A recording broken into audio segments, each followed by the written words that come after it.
நமது ஆண்டவரும் இரட்சகருமான இயேசு கிறிஸ்துவின் விலையேற பெற்ற நாமத்தில் வாழ்த்துக்கள். ஞான பாடலில் ஞான துளிகளுக்கு மீண்டும் ஒரு முறை வரவேற்கிறோம். இன்று நாம் உன்னதமான மாயிராசாவான என்ற 342ஆம் ஞான பாடலை பற்றி தியானிக்க உள்ளோம். இந்த பாடல் 17ஆம் நூற்றாண்டில் எழுதப்பட்டது. ஜேசுவட்ஸ் என்ற கத்தோலிக்க உட்பிரிவின் படிவங்களில் 1677 முதல் முறையாக வெளிவந்து பின்னர் அனைவராலும் போர் வீரரின் பாடல் என பிரபலமாக அறியப்பட்டது.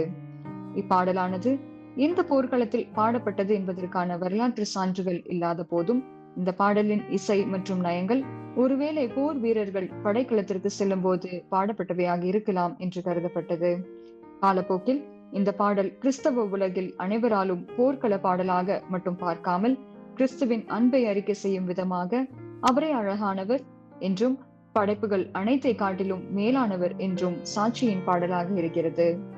இந்த பாடலிலிருந்து 3 கருத்துக்களை நமது வாழ்வோடு பொருத்தி பார்க்க நாம் முயற்சி செய்வோம். முதலாவதாக, இயேசுவே மகிழ்ச்சியின் ஊற்று. இந்த பாடல் உன்னதமான மாயிராசாவான சீர் சிறந்த இயேசுவே என்று ஆரம்பிக்கிறது. இயல்பாகவே இயற்கை நமது உள்ளத்திற்கு மகிழ்வை கொடுக்கும். இயற்கையை ரசிக்கிற போது அந்த மகிழ்ச்சி நம் உள்ளத்தில் துள்ளி குதிக்கும். விரிந்து பூத்து குழங்கும் அழகிய மலரானது விரைவில் வாடிவிடும். கால சூழ்நிலையை நிர்ணயிக்கும் பருவங்களும் தனது பருவ காலம் முடிந்து மாறிவிடும். அதே போல வாழ்க்கையின் சூழ்நிலைகளும் மாறிவிடும்.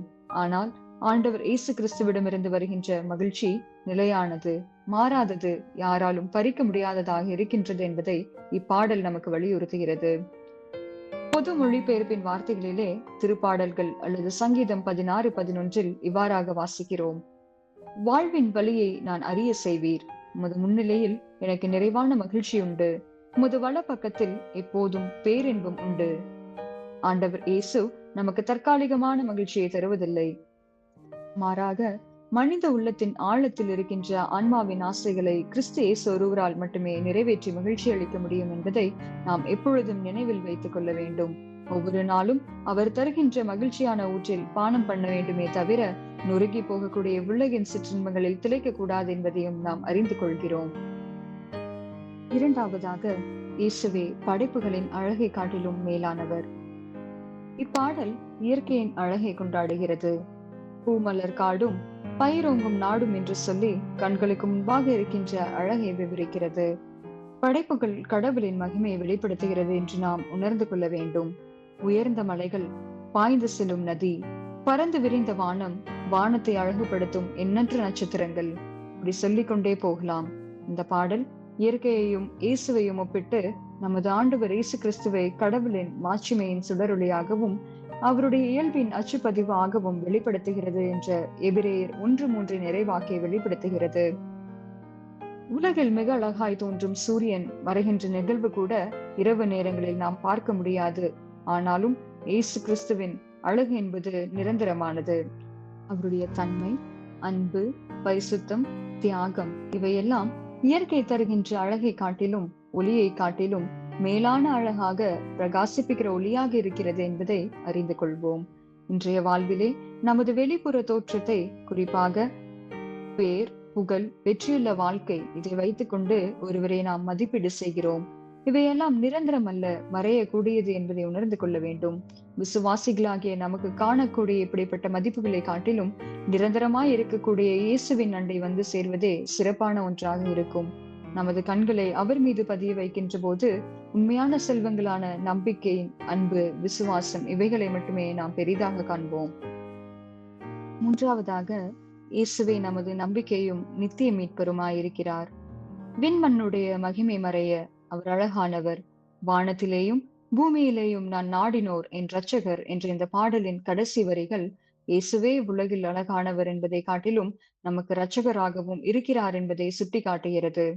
அவரே வானத்தையும் பூமியையும் இணைக்கின்ற கடவுளின் மகனாகவும் மனுஷகுமாரனாகவும் இருக்கிறார்.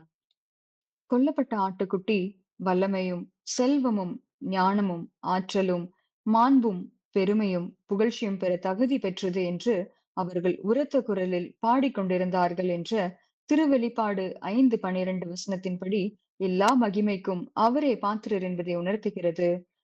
அவரது அழகு என்பது வெளியரங்கமான பிரகாசத்தினால் மட்டுமல்ல, சிலுவையிலே அவர் வெளிப்படுத்திய அன்பு மற்றும் தியாகத்தின் வழியாக இருக்கின்ற மகிமையே ஆண்டவருக்கு அழகாய் மாறுகிறது. அவர் வாழ்கின்ற கடவுளாக இருப்பதினாலே நம்முடைய வாழ்க்கைக்கு பிறகும் நமது நம்பிக்கை கடவுளோடு இருக்கும் என்பதை உறுதிப்படுத்துகிறது. இன்றைய சூழ்நிலையிலே மனிதர்களுக்குள்ளாக பிரிவும், நாடுகளுக்குள்ளே உறவு முறிவும், தனிப்பட்ட ஒவ்வொருவருடைய வாழ்க்கையிலே போராட்டங்களும் இருக்கின்ற போது, எல்லாரின் மீதும், எல்லா சூழ்நிலைகளின் மீதும் ஆளுகை செய்யக்கூடியவர் ஆண்டவர் ஒருவரே என்பதை நமக்கு நம்பிக்கையின் பாடமாக இந்த ஞானப்பாடல் கற்றுக் கொடுக்கிறது. நம்மை மீட்கக்கூடிய மீட்பர் இயேசுவே என்றும், மகிமையில் நம்மை ஆண்டு கொண்டிருப்பவர் ராஜாவாகிய ஆண்டவர் என்றும் இந்த பாடல் நமக்கு வெளிப்படுத்துகிறது. இப்பாடல் நித்தியத்தின் ஒளியிலே நாம் ஒவ்வொரு நாளும் வாழவும், ஆண்டவருக்காய் உண்மையாய் உழைக்கவும், அவருடைய மகிமையை உலகத்தில் வெளிப்படுத்தி பிரதிபலித்து வாழவும் அன்பாய் நம்மை அழைக்கிறது. நாமும் கிறிஸ்துவை வெளிப்படுத்துவோம். அவரே ஆண்டவர் என்றும், நம்மை ஆளுகை செய்கிற ஆற்றல் மிகு கடவுள் என்றும் அறிந்து கொண்டு, பாடல்களின் வழியாய் தொடர்ந்து உன்னத சத்தியங்களை உணர்ந்து வாழ ஆண்டவர் நம்மை ஆசீர்வதிப்பாராக. ஆமேன்.